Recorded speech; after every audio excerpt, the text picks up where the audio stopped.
Good evening everyone, welcome to our YouTube channel Tushar education mentor.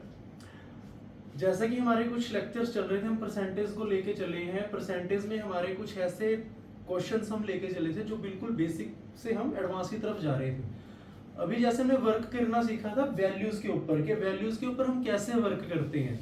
ठीक है जी, जैसे हमने वैल्यूज को कुछ बनाना, तो जैसे हम देखते हैं कि 1/2 मेरा कितना था जी 50%, 1/3 33, 1/3%, 1/4 25%, 1/5 20%, 1/6 62/3%, 1/7 14/7%, 1/8 12.5%, 1/9 11 1/9%, 1/10 9 1/11%, सॉरी 10%, और 1/11 हमारा आ जाता है 9 1/11%। ऐसे ही हम आगे आगे हम चलते चले जाएंगे इसमें।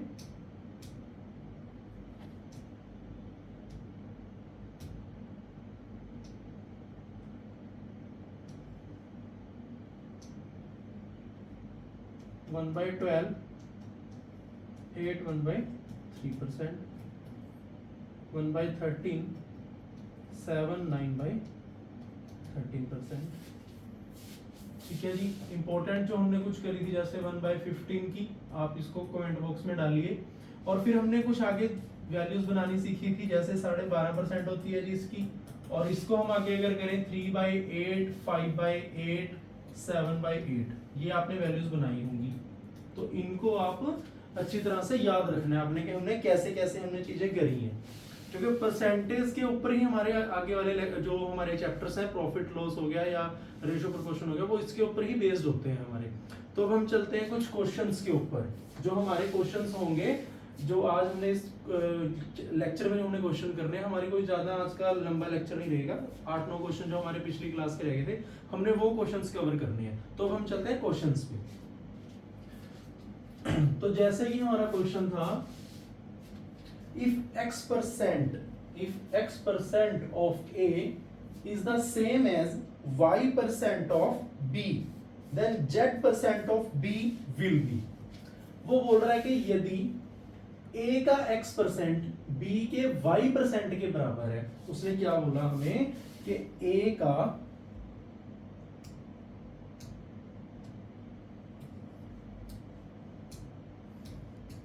उसने बोला कि A का x% y के B के y% के बराबर है। क्लियर, ये बात उसने हमें बोली। हम यहां से एक चीज निकाल सकते हैं कि मैं यहां पे, उसने आगे क्वेश्चन में क्या बोला है, then z% of b will be. तो देखो, मैं यहाँ पे b की वैल्यू अगर निकाल लूं तो मैं a इंटू एक्स कर सकता हूं, ये y में, y जो है मेरा डिवाइड में आ जाएगा, और इज इक्वल टू b, इतनी चीज आ गई। अब इसके बाद क्या हुआ, उसने हमें क्वेश्चन में क्या पूछा है कि z% ऑफ b। तो b की वैल्यू क्या है मेरी, z का z% रहा, और वैल्यू क्या है मेरी ax, मतलब ये मल्टीप्लाई में और डिवाइड में y। तो हमारा ऑप्शन इसमें कौन सा सेटिस्फाई करेगा। ठीक है जी, तो हमने इसमें देखना था कि हमारा कौन सा ऑप्शन इसमें सेटिस्फाई करेगा। तो देखो z% ऑफ ax या फिर ax अपॉन y।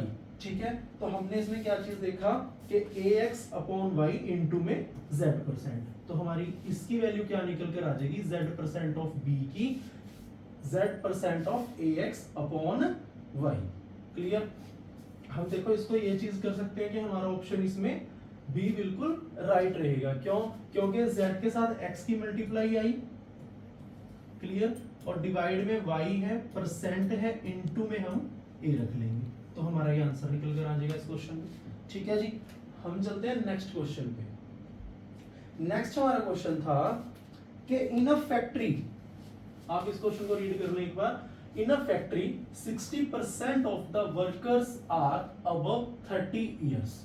क्लियर। देखो मैं मान लूं कि मेरे पास कितने वर्कर है 100 का उसने बोला कि जी 60%, 100 का 60% 60 जो है वो 30 से अबव है, मतलब जो उनकी एज है वो 30 से ज्यादा है। ये प्लस वाले हुए, मतलब जिनकी एज प्लस से मतलब 30 से ज्यादा है। और ये मेरे जो बचे कितने बचे जी 40 कौन से बचे जिनकी एज 30 से कम है। क्लियर। अब उसने क्या बोला, and of these 75% are male and rest are female. मतलब वो क्या बोलना चाह रहा है कि जी जो ये 60 है ना, इसका 75% तो है मेल और जो बचे 25% वो कौन है जी फीमेल। तो हमने 60 का 75% निकालना है, तो 75% की फ्रैक्शन क्या बनती है जी 3/4। तो 4 से मैंने इसको कैंसिल आउट किया तो 15 4 जा 60 हो गया, 15 3 जा 45। इट मींस के मेरे पास 45 क्या आ गए जी मेल, और 60 में से अगर 45 मेल है तो फीमेल कितनी बची यहां पे 15। क्लियर। यहां तक क्वेश्चन। अब उसने बोला if there are 1350 male workers above 30 year, यदि 1350 पुरुष कर्मचारियों की उम्र 30 वर्ष के ऊपर है। हमारी कितनी आई थी 30 वर्ष के ऊपर 45 की, मतलब 45 यूनिट। लेकिन क्वेश्चन ने हमें क्या दिया थी कितने 1350। तो यहां से हमारी 1 यूनिट क्या निकल कर आ जाएगी, मतलब डिवाइड में 45 आ जाएगा इसके। ठीक है जी। तो ये हमारा आ जाएगा जी 45 3 जा 135, तो 1 यूनिट आई हमारी 30। अब उसने हमें पूछा क्या है the total number of workers in the factory. हमने टोटल नंबर कौन से माने थे, हमने टोटल नंबर माना था 100 को। तो 100 यूनिट इंटू 30 कर देंगे, तो 100 इंटू 30 करेंगे तो हमारा आंसर निकल कर क्या आएगा कि हमारे कितने वर्कर है फैक्ट्री में टोटल 3000। क्लियर। तो हमारे कितने वर्कर हैं फैक्ट्री में, जो कर्मचारी हैं हमारे फैक्ट्री में वो कितने कर्मचारी उस इस टाइम पे हैं, तो वो हमारे कितने हुए 3000। क्लियर। हम चलते हैं जी नेक्स्ट क्वेश्चन पे। नेक्स्ट है हमारा if y% 1 hour is if y% 1 hour is 1 minute 12 second then y is equal to। Clear. देखो जी इसने हमें बोला 1 घंटे का y% 1 मिनट 12 सेकंड है, तो y किसके बराबर है। क्लियर। देखो जी 1 मिनट 12 सेकंड मैं लिख सकता हूं, इसको सेकंड ही बना दूं अगर, तो 1 मिनट में 60 सेकंड प्लस 12 सेकंड 72 सेकंड हो गए। y% of 1 hour. ठीक है जी। हमने y की वैल्यू निकालनी है, तो 1 आवर में हमारे कितने सेकंड्स होंगे, तो देखो 1 घंटे में 60 मिनट, 60 मिनट में 60 सेकंड, तो हमारे कितने सेकंड आ गए 1 घंटे में 3600। क्लियर। हमने नीचे रखा जी 3600, हमने परसेंटेज निकालनी है। क्लियर। तो हमने देखा जी कैंसिल करा 2। क्लियर। तो हमारा यहां से y की वैल्यू क्या निकल कर आती है 2 के 1 घंटे का y%। उसने हमें ये पूछा था कि 1 घंटे का y% 1 मिनट 12 सेकंड। ठीक है जी। 1 मिनट 12 सेकंड है, तो y किसके बराबर है, तो हमारा y किसके बराबर आया जी 2 के। क्लियर। बिल्कुल सिंपल सा क्वेश्चन था ये तो। अब हम चलते हैं जी नेक्स्ट क्वेश्चन पे। नेक्स्ट क्वेश्चन है कि a number on subtracting 15 from it reduces to its 80%, what is 40% of the number. Hindi में हमारा क्वेश्चन क्या बनता है, एक संख्या से जब 15 घटाया जाता है, मतलब कोई हमारे पास एक संख्या है, हमने उसमें से 15 घटाया तो वह घटकर 80% हो जाती है। ठीक है जी। तो उस संख्या का 40% बताइए क्या होगा। देखो हमारे पास लगा लो कि मेरे पास कोई वैल्यू थी जी, मैंने माना कि मेरे पास वो जो नंबर है वो एक नंबर था वो 100% है। 100% में से जब 15 कम होता है तो वो रिड्यूस होके कितनी हो जाएगी जी, 80% हो जाएगी। क्लियर, इतनी बात समझ आई।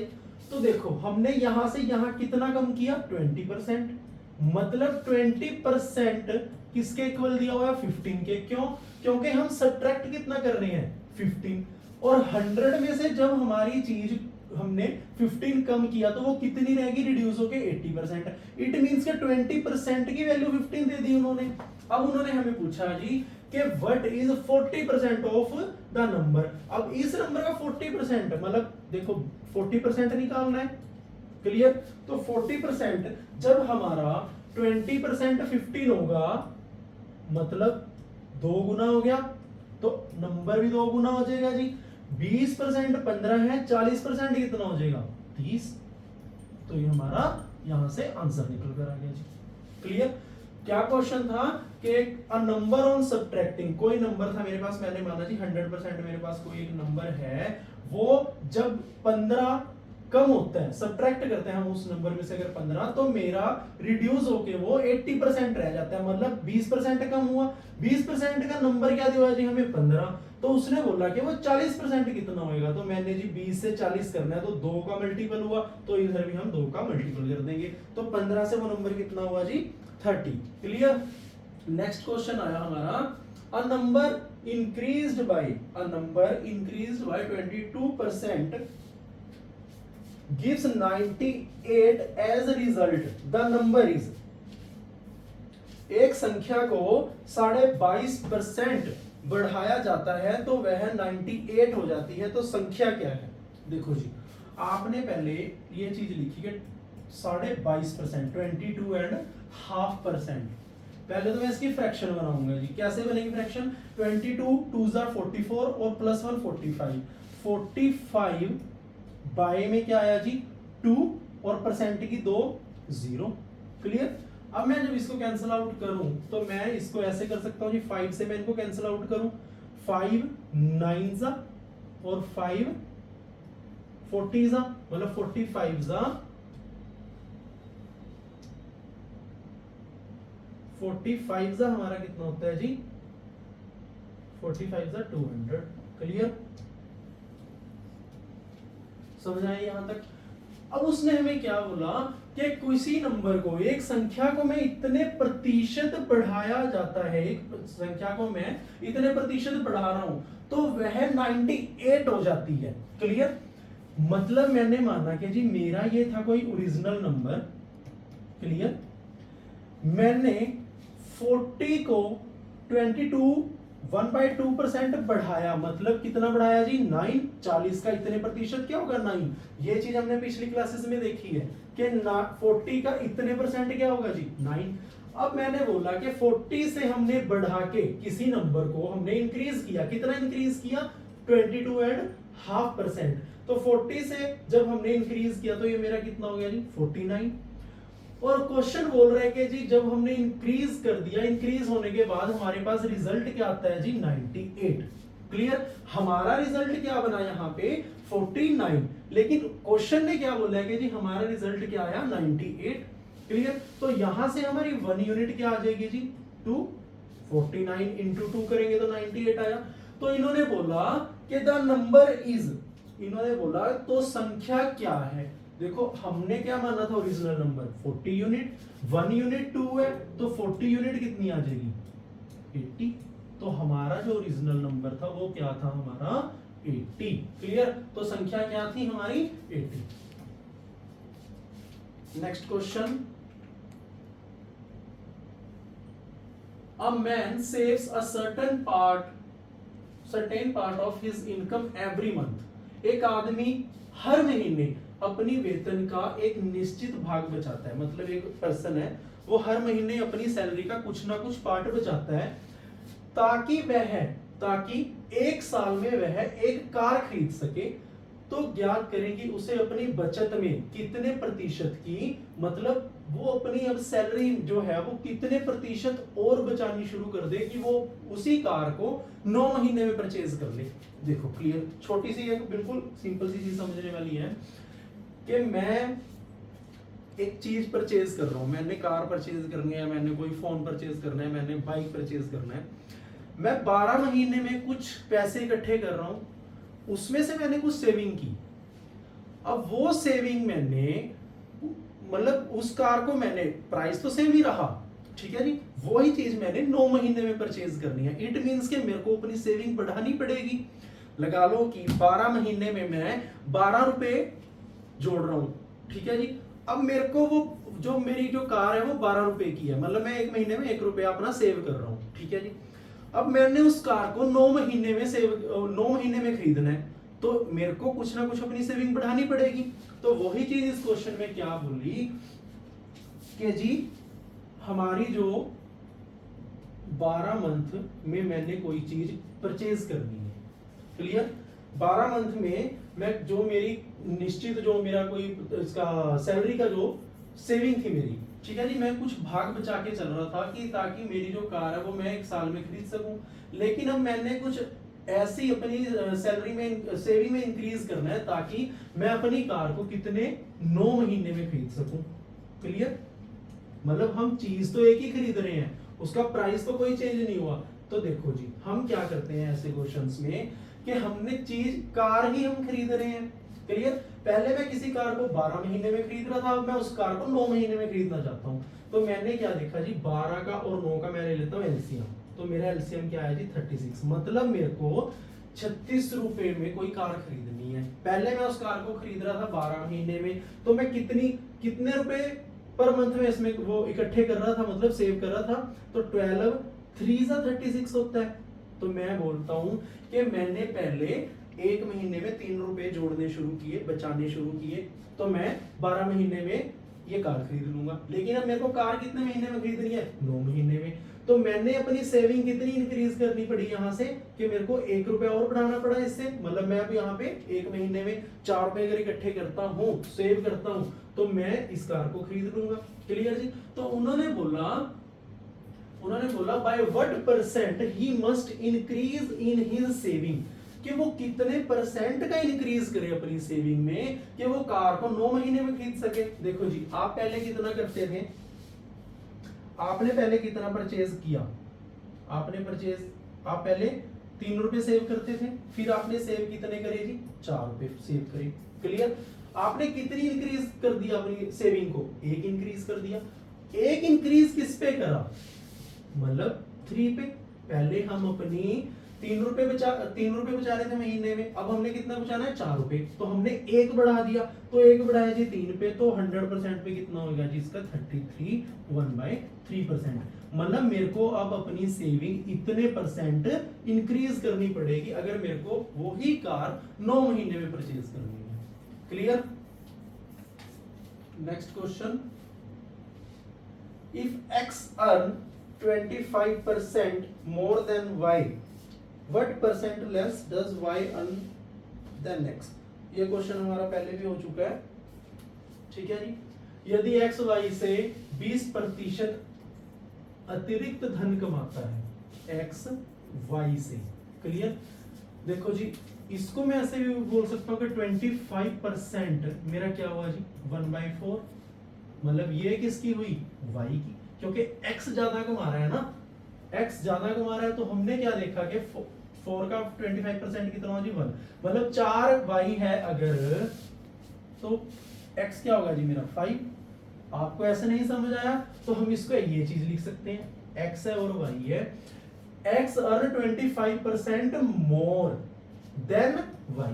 मतलब अगर y 100 रुपए कमाई कर रहा है, उसकी जो सैलरी है वो 100 रुपए है, तो x उसका 25% ज्यादा करता है, मतलब वो 125 रुपए कमा रहा होगा।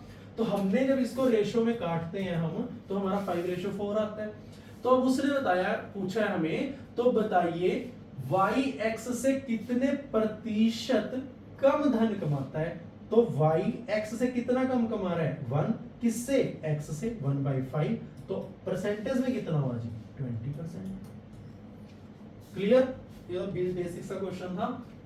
Next, if Krishna salary is 16.2/3% less than Radha. ये क्वेश्चन भी हमारा हुआ है कि जी कृष्णा है और राधा है, 16.2/3%, 16.2/3% ये हमारी किस चीज की, कौन से उसकी हमारी ये वैल्यू होती है 62/3%।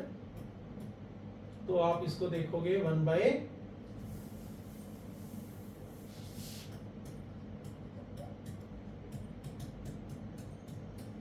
1/6 कितना होता है जी हमारा 16/2/3%। क्लियर। अब देखो उसने क्या बोला इसमें, Krishna salary is 16/2/3% less than Radha. मतलब कृष्णा की जो सैलरी है वो राधा की सैलरी से 16/2/3% कम है। क्लियर। तो ये सैलरी किसकी हुई, राधा की। 6 का इतने परसेंट कितना होता है जी 1, मतलब एक 6, अगर 6 सैलरी राधा की है तो उतना प्रतिशत कम, तो एक कम 5 हुई, तो वो सैलरी किसकी हुई, यहां पे कृष्णा की होगी वो। क्लियर। कृष्णा की होगी वो सैलरी, क्योंकि राधा की सैलरी तो कृष्णा से ज्यादा है ना, कृष्णा की सैलरी लेस है राधा से। तो by how much percent does Radha salary is more than Krishna. तो कितनी सैलरी ज्यादा हुई इसकी, 1 सैलरी ज्यादा हुई, 1 रुपया, वो मतलब 1 यूनिट ज्यादा कमाती है जो राधा है, किससे, कृष्णा से। तो नीचे क्या रखा जी हमने 5, तो 1/5 कितना होता है जी हमारा 20%। क्लियर। हम चलते हैं नेक्स्ट क्वेश्चन पे, जो हमारा लास्ट क्वेश्चन रह गया था इसी वीडियो में। The total salary of A and B is 1500 if A spent 90% of his income and B spent 80% of his income. The ratio of saving is 3:4. Clear. देखो जी, हमें ये जो रेशियो दिया, ये दिया है हमें सेविंग का 3:4। आप एक चीज देखो कि A है जो, वो अपनी सैलरी का, जो ए है वो अपनी सैलरी का 90% स्पेंड कर देता है, मतलब खर्च कर देता है। तो बचाता कितना होगा, हम बोल सकते हैं जी 10% बचा लिया होगा उसने। जो बी है वो अपनी सैलरी का, जो बी है वो अपनी सैलरी का कितने परसेंट खर्च कर देता है, 80% खर्च कर दिया। तो बी ने बचाया कितना, बी ने कितना बचाया जी 20% बचा लिया। और ये हमारा सेविंग है, और रेशो भी हमें किसका दिया हुआ है, सेविंग का 3/4। यहां तक कोई डाउट। क्लियर। तो हमने इसको कैंसिल आउट किया, तो हमारा क्या आया जी, A/2B आ गया, यहां पे 1 है, यहां पे 3 और 4 आ गया। क्लियर। अब इसको मैं अगर क्रॉस मल्टीप्लाई कर देता हूं यहां से, या फिर मैं इसको ऐसे कैंसिल आउट भी कर सकता था कि लगा लो मैं इसको यहां से कैंसिल आउट कर दूं तो 2 आ जाएगा। क्लियर। तो A की वैल्यू क्या आई जी मेरी 3 अपॉन में B की वैल्यू क्या आई जी मेरी 2। क्लियर। हमारे पास इनका इंडिविजुअली हमने जो चीज निकाली कि जी वो बंदे, उनकी जो सैलरी का हमारे यहाँ पे रेशो बनता है कि भी वो बंदा इतने सेविंग इतना कर रहा था, तो हमारा A आया जी 3 यूनिट, B आया 2 यूनिट। वो दोनों, उनकी टोटल सैलरी कितनी है जी 1500। हमारे पास सैलरी का रेशो क्या बनता है जी 5 यूनिट, 5 यूनिट 1500। क्लियर। तो 1 यूनिट कितना आ गया जी 300। क्लियर। अब उसने बोला फाइंड देयर इंडिविजुअली सैलरी, मतलब उनकी अकेले अकेले की सैलरी बताओ कि कितनी होगी। तो जी ए कितनी है 3 यूनिट, 3 इंटू क्या करेंगे जी हम 300 कर दिया, तो कितना आ गया जी 900। बी क्या हुआ जी हमारा 2 यूनिट, 2 इंटू 300 किया हमने, तो इसकी कितनी आ गई जी 600। क्लियर। तो यहां से हमारी ए और बी की सैलरी क्या निकल कर आई 900 और 600। क्लियर। तो ये थे हमारे क्वेश्चंस जो हमने हमारे कुछ पिछली क्लास के पेंडिंग रह गए थे। अभी हमने इसके आगे की जो पीडीएफ है, जो हमारे कुछ और क्वेश्चंस हैं उनकी हम लेक्चर नेक्स्ट उसमें हम शुरू करेंगे। तो आपने इन क्वेश्चंस को, और जो हमारा क्लास 5 थी और आज की हमारी हुई है क्लास 6, आपने इन दोनों पीडीएफ दोनों लेक्चर्स को आपने बहुत अच्छे से प्रिपेयर कर लेना है, क्योंकि इन्हीं क्वेश्चंस के ऊपर बेस्ड हम धीरे धीरे, देखो आपने स्टार्टिंग में देखे थे बिल्कुल बेसिक से हमने शुरू करा था, और अब हम धीरे धीरे बहुत एडवांस लेवल तक पहुंच जाएंगे। ठीक है जी। तो आपने इसको क्वेश्चंस को अच्छी तरह ट्राई करना है और बार बार उनको प्रैक्टिस करते रहें। Thank you so much.